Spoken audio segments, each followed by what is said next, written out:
Hi everyone, Tracey Cox with Left Hook Crochet, and welcome back to Crocheter Beginning 101. Today we will be learning how to chain. So what we'll need today is a crochet hook. I've picked up an I-9. That's just standard for a lot of yarns, especially your worsted weight 4-ply, Super Saver. Red Heart usually does an I-9. And then I've got some yarn, and this is a Super Saver.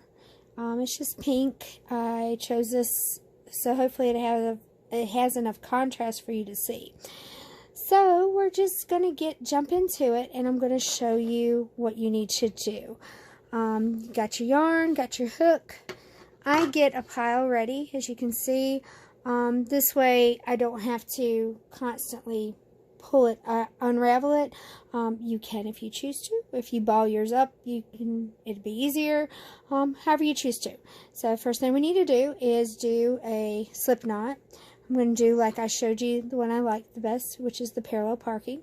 I have my X, I have my 2 lines. I go under the first, over the second, pull through, grab my loose ends and pull.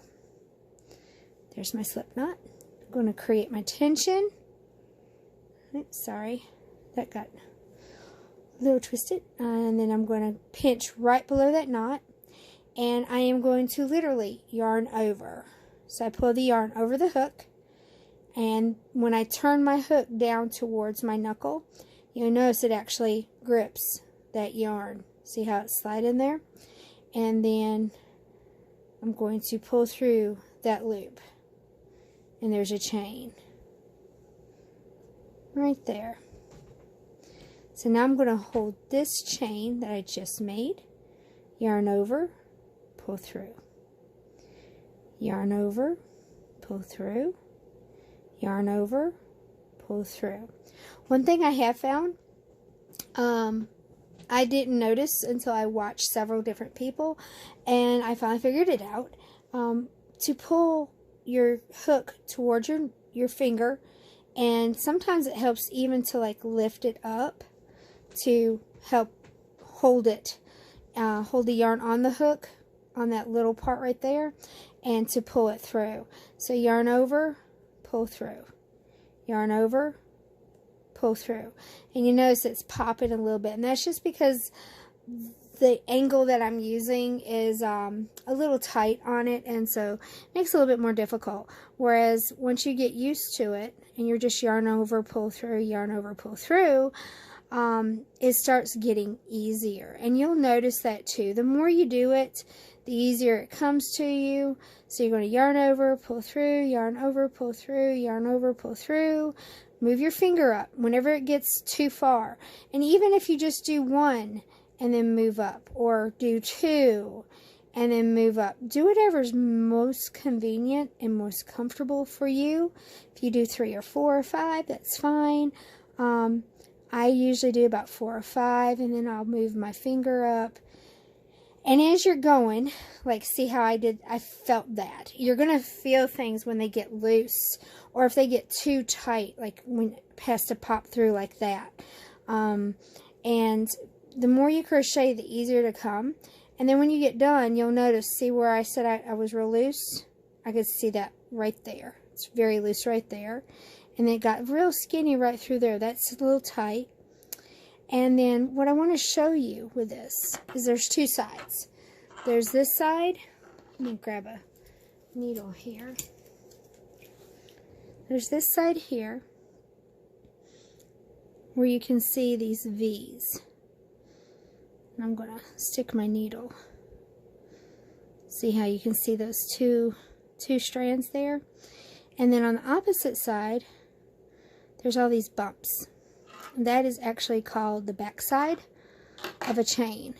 A lot of people who are doing handles or ties off of a halter top or a dress, different things. I've done them for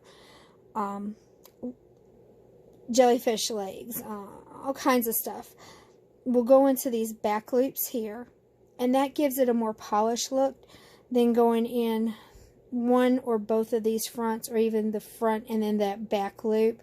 It just gives it a more polished finish when you go, if you have to go back across and you're only doing that one single crochet back. You're not going to be making a full out Afghan or washcloth or whatever. A lot of people will use those back bumpies right there, and they can be tricky and they can be kind of tough.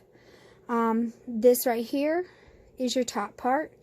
If you notice, you can see, I'm going to use this needle again. You can see all these V's right here. Those V's. Each V is a stitch. So I'm going to pull a lot of this out so I don't have to count that high for you.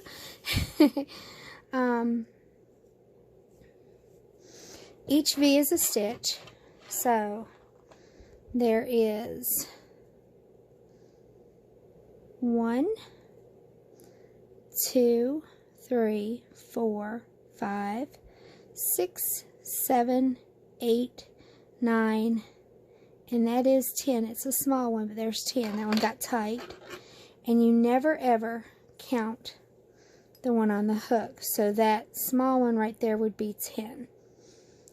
Now, what I highly suggest everyone to do is frog it.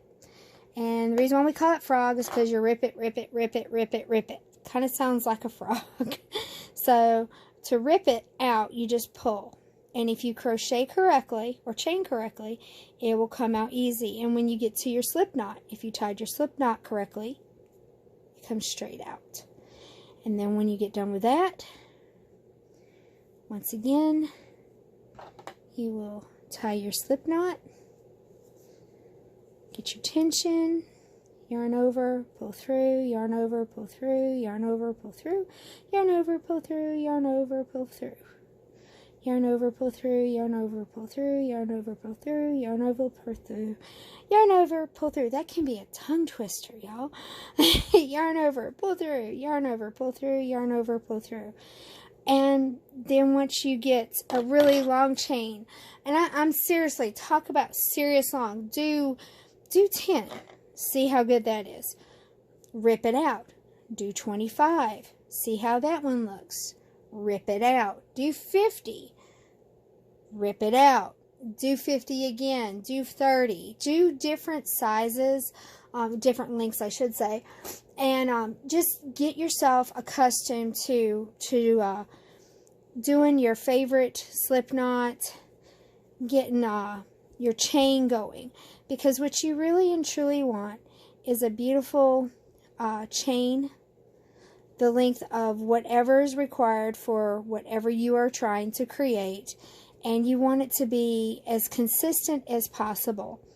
And the reason why is because you will have to go back across. And when you go back across, you want it to be as consistent as possible. This way it is easy to go through, and it will give a little bit as you are going through. So that is how this left-hander does her chain stitches.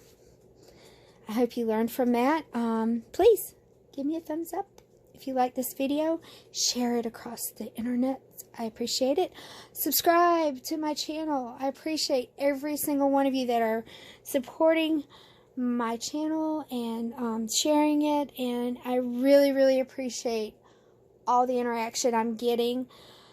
Yeah, next time, I hope you work on this a lot for the whole week.